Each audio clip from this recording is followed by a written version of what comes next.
పవిత్రములైన ముసలమ్మ ముచ్చటలను విసర్జించి దేవభక్తి విషయంలో నీకు నీవే. అపోస్తలుడైన పౌలు తిమోతికి రాసిన మొదటి పత్రిక 4:7 ద్వారా నాతోనూ అందరితోనూ మాట్లాడినప్పుడు విశ్వాసంలో మేము ఎలా ముందుకు నడవాలో మాకు నేర్పించండి. యేసు నామములో ప్రార్థన స్తుతించి అడిగి వేడుకొంచున్నాము తండ్రి, ఆమేన్.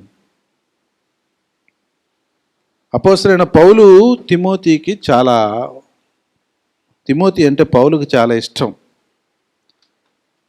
ఇక్కడ తిమోతి రాసిన మొదటి పత్రిక 1:2 విశ్వాసమును బట్టి నా నిజమైన కుమారుడగు తిమోతికి శుభమని చెప్పి వ్రాయినది. నేనెవరంట? నిజమైన కుమారుడంట. విశ్వాసమును బట్టి నిజమైన కుమారుడు.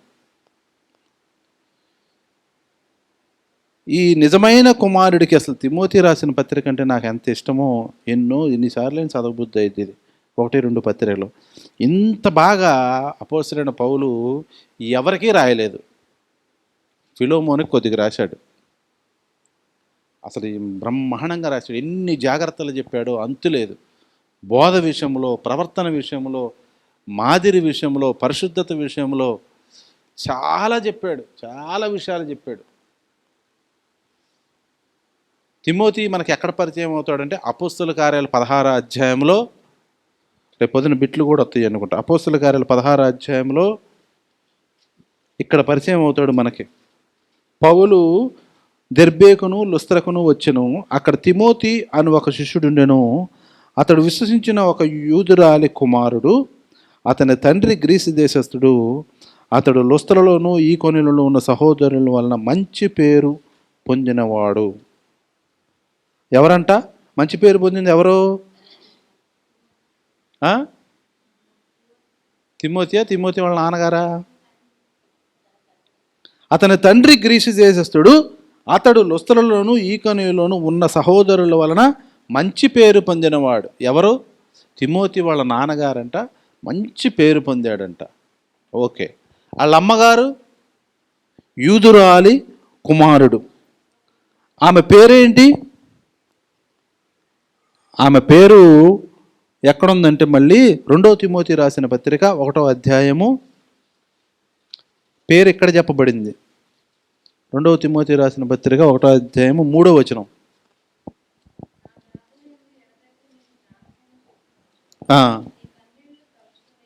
నీ కన్నీళ్లను తలచుకొని సంపూర్ణ ఆనందము కలుగుటకై నిన్ను చూడాలని రేయింబగళ్ళు అపేక్షించుచు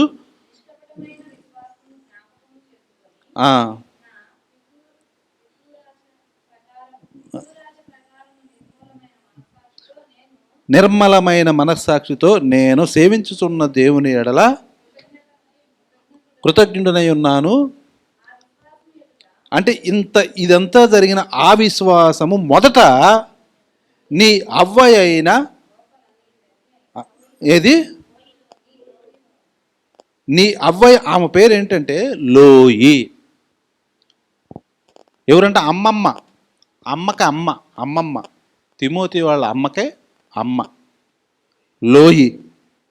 నీ తల్లి అయిన యునోకిలోను వసించెను, అది నీయందు సహా వసించుచున్నదని నేను రూఢిగా. అంటే ఎక్కడ నుంచి అండి ఈ భక్తి?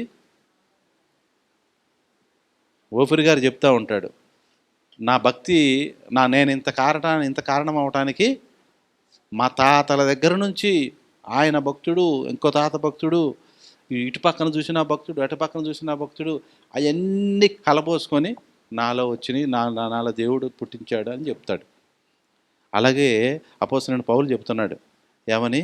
ఫస్ట్ నీ అవ్వ లోయి అంటాము పేరు.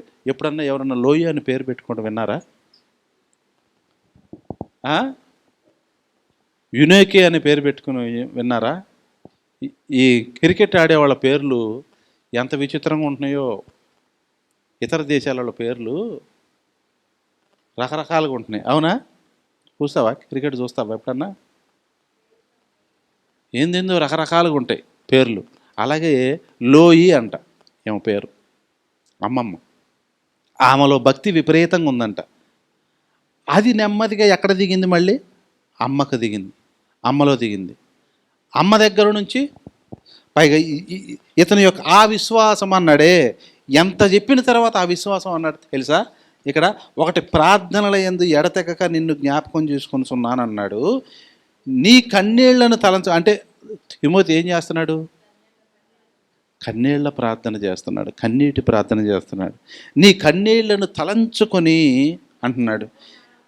నాకు సంపూర్ణ అంటే తిమోతి కన్నీళ్ళంట అపోస్తలుడైన పౌలుకి ఏం కలుగుతుంది? సంపూర్ణ ఆనందం కలుగుతుందంట. అంటే మీరు ఎవరైనా కన్నీటితో ప్రార్థన చేస్తున్నారనుకో, నాకు ఎట్లుంటుంది తెలుసా? ఇది ఇలాగే మీరు కన్నీటి ప్రార్థన చేయట్లేదనుకో, నాకు ఎలా ఉండిద్ది? దానికి ఆపోజిట్.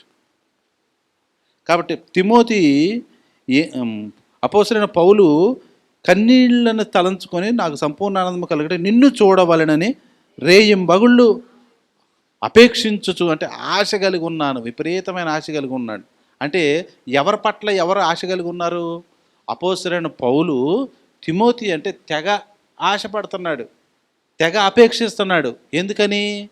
కన్నీటి ప్రార్థన. ఇంకా మిగతా చాలా ఉన్నాయి, ఇక్కడ చెప్పడం కన్నీరు అని చెప్పి. కాబట్టి మిమ్మల్ని గురించి నేనైనా దేవుడైనా ఎక్కువగా ఇష్టపడాలన్నా, ఎక్కువగా అపేక్ష కలిగి ఉండాలన్నా ఏం కలిగి ఉండాలంటే భక్తిలో ఎదుగుతూ ఉండాలి. ఇప్పుడు తబిత చెప్పింది, భక్తిలో నేను ఎదగాలి, ఇక నుంచైనా ఎదగాలని అంది. అప్పుడు మాలో కొద్దిగా పోన్లే అని చెప్పి కొద్దిగా మాలో ఒక మంచి ఇంప్రెషన్, బెస్ట్ ఇంప్రెషన్ కలుగుద్ది అనమాట. అలాగే ఈయనకు కూడా ఏం కలిగింది? అంతేకాదు, నీ యందు నిష్కపటమైన విశ్వాసమును జ్ఞాపకం చేసుకొని. నిష్కపటమైన విశ్వాసం అంట. విశ్వాసము వేరు, నిష్కపటమైన విశ్వాసం కూడా తిమోతిలో ఉందంట. అంతేకాదు, నీ పితురాచార్య ప్రకారం అంటే నీ పూర్వ అమ్మమ్మ అయితే, నాయనమ్మ అయితే వాళ్ళందరి ప్రకారం నిర్మలమైన మనస్సాక్షితో, అంటే వాళ్ళందరూ ఎట్టున్నారంట ఆ తెగ ఆ జాతి మొత్తం చాలా మంచి పేరు కలిగి ఉన్నారని ఇందాక చదివాం. వాళ్ళ నాన్నగారి పేరుకి మంచి పేరు ఉందంట. అంటే ఇక్కడ కూడా నిర్మలమైన మనస్సాక్షితో నేను సేవించుతున్న దేవుని ఎడల కృతజ్ఞుడనై ఉన్నబ్బా. నువ్వు అట్ట చేయటం వల్ల నేను దేవునికి తెగ కృతజ్ఞతలు చెప్పుకుంటున్నాను అంటున్నాడు. తెగ థ్యాంక్స్ చెప్పుకుంటున్నాడంట. ఎందుకు? ఎందుకు థ్యాంక్స్ చెప్పాలి? అతని భక్తి అయితే ఎందుకు థ్యాంక్స్ చెప్పాలి అంటే, ఇతను వచ్చి సువార్త చెప్పి మారు మనసు పొందించి బాప్తీసం ఇప్పించి నా కుమారుడు అని చెప్పుకుంటున్నాడు కదా. అంటే నేను ఒకటి సువార్త చెబితే వాడు ఎలాగెదుగుతున్నాడో చూడు. ప్రార్థనలోను, విశ్వాసంలోను, నిష్కపటమైన విశ్వాసంలోను అన్ని విషయాలు ఎదుగుతూ ఉంటే ఈయనకి చెప్పలేనంత ఆనందం కలుగుతుందంట. ఈయనకే చెప్పలేనంత ఆనందం. అలాగే మీ అందరూ కూడా ఇలాగ విశ్వాసంలోను దీంట్లోనైతే మాకు ఎట్టుంటుంది? చెప్పలేనంత ఆనందం. అందుకని హెబ్రీయులకు రాసిన పత్రికలో ఏమని రాశాడు? మేము దుఃఖపడుతూ సేవ చేస్తే అది మీకు నిష్ప్రయోజనము అన్నాడు. కాబట్టి ఇలా చేయాలన్నమాట. ఇంకేమన్నాడు? ఆ విశ్వాసము మొదట నీ అవ్వైనా లోయలోను నీ తల్లి అయినా యూనోకేలోను అంటే ఉన్నది, అది ఇప్పుడు నీ యందు సహా వసించున్నది నేను రూఢిగా. కాబట్టి పిల్లలకి మనము ఏమి నేర్పాలి అంటే, నీలో ఉన్న విశ్వాసాన్ని పిల్లలకి నూరిపోయాలన్నమాట. ఏం పోయాలి? మనం అంటూ ఉంటాం, ఆ పక్కింటి వాళ్ళని చూసి ఆమె చూడు, ఆ అమ్మ చూడు వాళ్ళ ఆయనకి నూరిపోతుందంత అంటాం. అవునా? భర్తకి ఏం చేస్తుంది? నూరిపోస్తుంది. అంటే అర్థం ఏంటి? నూరిపోయటం అంటే ఏంటి? బాగా ఆ అబ్బాయి వాళ్ళ అమ్మ నాన్న మీద తెగ చెబుతుందన్నమాట. తెగ చెబుతుంటే వీడు చొక్కా ఇట్టనా అని చెప్పి వీడు బాగా జీర్ణించుకుంటాడు అనమాట. అవన్నీ జీర్ణించుకుంటాడు. భార్యాభర్తల విషయంలో కాదు కదా, మామూలు వాళ్ళకి కూడా. కాబట్టి మనం ఏం చేయాలంటే పిల్లలకే నూరిపోయాలి. ఏమని నూరిపోయాలి?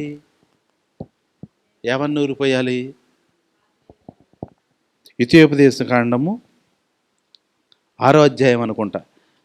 ద్వితీయోపదేశకాండం 6వ అధ్యాయంలో పిల్లలకి ఎలా నేర్పాలని ఉందంటే, ఇక్కడ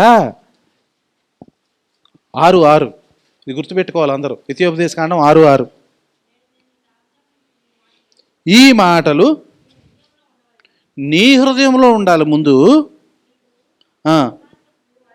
నీవు నీ కుమారులకు వాటిని అభ్యసింపజేసి నీ ఇంట కూర్చున్నప్పుడును, త్రోవలో నడుచున్నప్పుడు, పండుకొనినప్పుడును, లేచినప్పుడును వాటిని గూర్చి మాట్లాడాలి.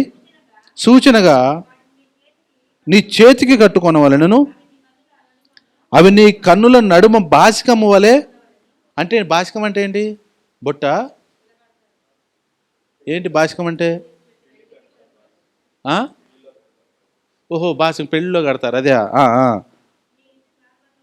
నీ ఇంటి ద్వారబంధముల మీదను. కాబట్టి పిల్లలకి ఎట్లా నేర్పాలంట? మనం దారి పొడుగుతూ వెళ్తా ఉన్నాం అనుకో, వెళ్ళేటప్పుడు కూడా దేవుని మాటలే, దేవుని విశ్వాసమే నూరిపోయాలంట. నూరిపోయాలి. ఎక్కడ కూర్చున్నప్పుడు కూడా, నుంచున్నప్పుడు కూడా, పడుకున్నప్పుడు కూడా, త్రోవలో నడిచేటప్పుడు కూడా ఈ పిల్లోడికి ఏం చెప్పాలి? ఈ పిల్లోడికి ఏం చెప్పాలంటే, అరే మనం ప్రార్థనకి వెళ్ళినప్పుడు చక్కగా ఒక క్రమశిక్షణలో కూర్చోవాలరా అని నూరిపోయాలి. ఎవరు నూరిపోయాలి? ఎవరు నూరిపోయాలి? జేజీ చెప్పట్లా.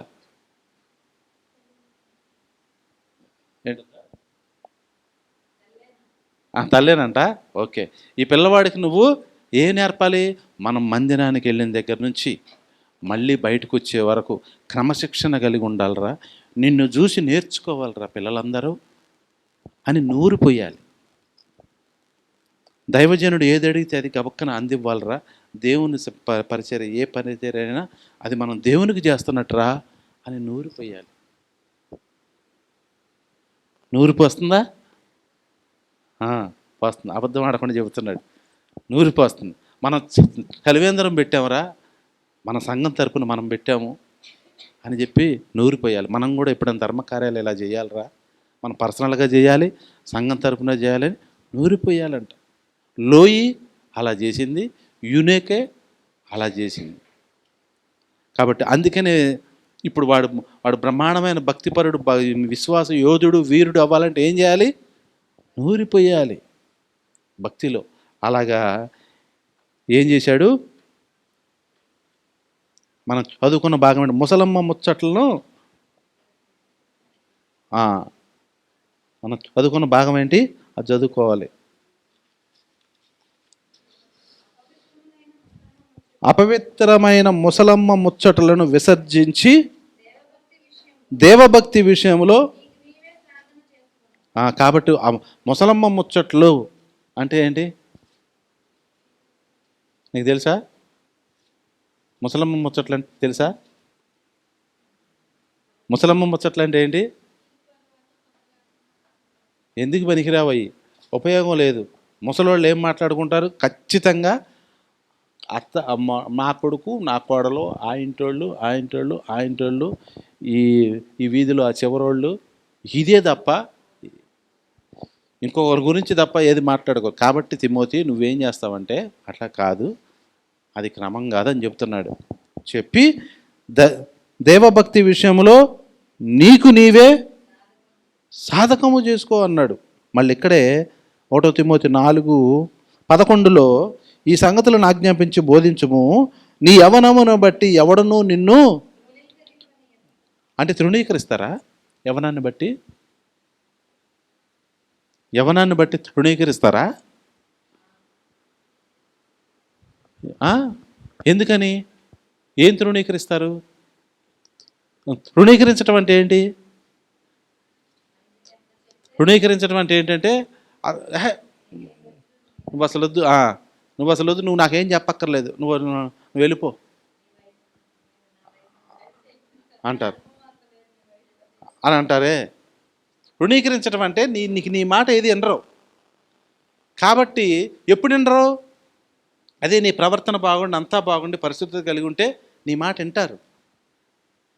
కాబట్టి నిన్ను బట్టి ఎవరు నిన్ను తృణీకరించనీయకుండా చూసుకో. మాటలోను, ప్రవర్తనలోను, ప్రేమలోను, విశ్వాసములోను, పవిత్రతలోను విశ్వాసులకు ఎన్ని చెప్పాడండి. ఎన్ని చెప్పాడు. విశ్వాసులకు ఎట్టుండాలంట, మాదిరిగా ఉండాలంటే ఎలాగ ప్రవర్తనలో నిన్ను చూసి అందరూ నేర్చుకోవాలంట. ఈరోజు ముంత అనే కార్యక్రమం అందరూ నేర్చుకున్నాం, ఇంప్లిమెంట్ చేయడానికి తయారయ్యాం. అలాగనే ప్రతి విషయంలో ముందొచ్చి చేపలేసే విషయంలో, ముందొచ్చి పని చేసే విషయంలో, అబ్బా అమ్మ చూడు ఎట చేస్తుంది, ఏ సందర్భంలో ఆ సందర్భం టక్కన పాట ఎత్తుకుంటుంది, నేను కూడా అట్టుండాలి అని. కానీ ఏదైనా సరే నిన్ను చూసి నేర్చుకునేది ఏదో ఒకటి ఉండాలి ఇక్కడ. నిన్ను చూసి నేర్చుకునేది ఏదో ఒకటి ఉండాలి ఇక్కడ. అది ఇక్కడ చెప్పేది ప్రవర్తన విషయంలో. ఇంకా ప్రేమ విషయంలోను. ప్రేమ అంటే నువ్వు చూపించే ప్రేమ అసలు ఎంత ప్రేమ చూపిస్తుందో, ఇంత ప్రేమ నేను కూడా చూపించాలి అనుకోవాలంట. సంఘంలో ఉన్న వాళ్ళందరూ నేను కూడా చూపించాలి, ఈ అమ్మాయి ఈ అబ్బాయి చూపించే ప్రేమ సంఘానికి అది నేను కూడా చూపాలనుకోవాలి. ఇంకా ప్రేమ తర్వాత విశ్వాసము, దేవుని యందు విశ్వాసము. దేవుడు చేస్తాడు, దేవుడు ఉన్నాడు, దేవుడు విన్నాడు, నాకు జరుగుద్ది అంతే, ఇది దేవుని చిత్తమని గట్టిగా నమ్మాలి. దాన్ని చూసి అందరూ నేర్చుకోవాలి.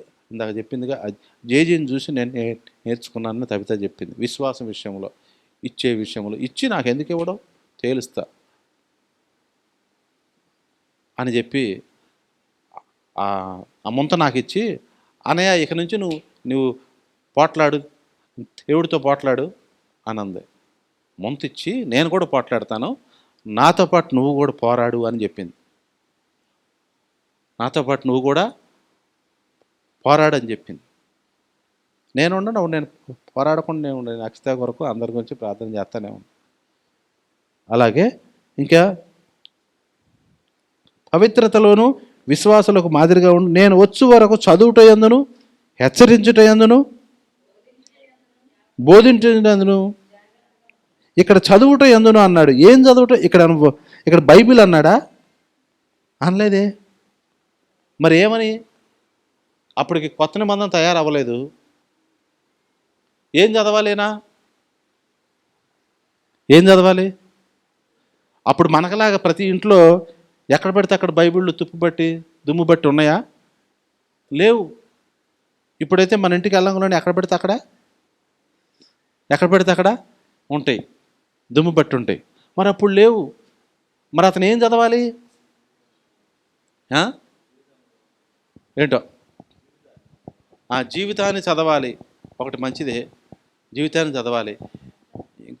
ధర్మశాస్త్రం ఒకవేళ దొరికితే ఉంటే అది ఎక్కడో పెద్దల దగ్గరే ఉంటుంది, అందరి దగ్గర ఉండదు. మొన్న ఒక 100-200-300 సంవత్సరాల వరకు ఆర్సీఎంల దగ్గరే ఉండేది బైబిల్. అక్కడికి వెళ్ళి ఆయన చదివితేనే. ఒక 500-600 సంవత్సరాల క్రితం వరకు బైబిల్ ఎవరి దగ్గర లేవు, చాలా రేర్ కదా. అలాంటిది మరి నేను ఎక్కడ చదవాలి, ఏం చదవాలి అంటే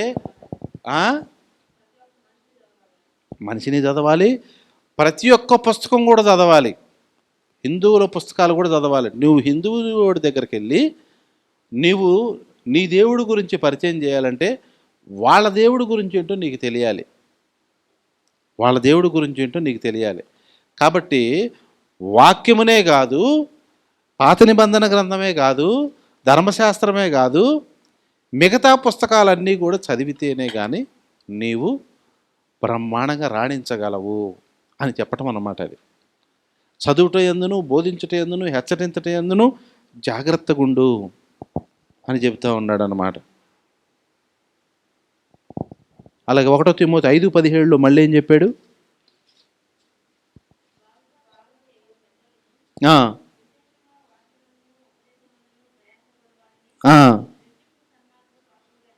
రెట్టింపు సన్మానమునకు పాత్రులుగా ఎవరినంట?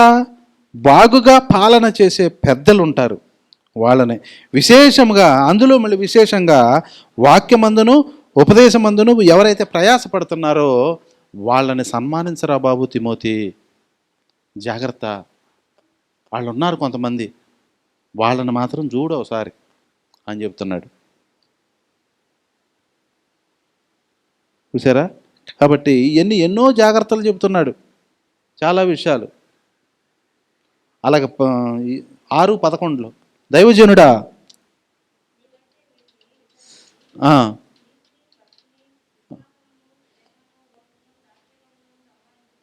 సంపాదించుకొనుటకు ప్రయాసపడుము అన్నాడు. ఉమ్,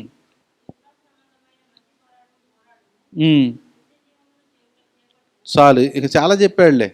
ఇక ఇంతకీ మనం ఈరోజు తిమోతి గురించి చెప్పదలుచుకుంది, నేర్చుకోవాల్సింది, మన విశ్వాసంలో మనం ఇంప్లిమెంట్ చేయాల్సింది ఏంటంటే ఏమిటి అంటే భక్తి విషయంలో జాగ్రత్త, సన్మానించే విషయంలో జాగ్రత్త, నీకు నీవే సాధకం చేసుకోవాలి అని ఒకటి. ఇంకొకటి, తల్లిదండ్రులు పిల్లల్ని తిమోతిని ఎలా పెంచుకొచ్చారో వాళ్ళు, మనము కూడా పిల్లల్ని అలా పెంచుకుంటూ రావాలి. ఇవన్నీ నేర్చుకోవాలి. కాబట్టి ఈనాటి పాఠము సందేశం ఏంటంటే తిమోతి మనకు మాదిరి అనమాట. తిమోతి మనకు మాదిరి. అపోస్తలుడైన పౌలు తిమోతిని తెగ ఇష్టపడ్డాడు, మామూలుగా కాదు. ఇంత ఇష్టం మరి ఎక్కడ చూపలా, విపరీతంగా ఇంత. అసలు తిమోతి రాసిన పత్రిక చదవాలి, రోజు చదవాలి, రోజు చదవాలి, బైబిల్ చదవాలి, రోజు బైబిల్ చదవాలి. మన పాఠం మనం చదువుకోవాలి, దేవుడు మనతో మాట్లాడతాడు. అలాగ మన విశ్వాస జీవితంలో ముందుకెళదాం. దేవుడి మాటలు దీవించును గాక.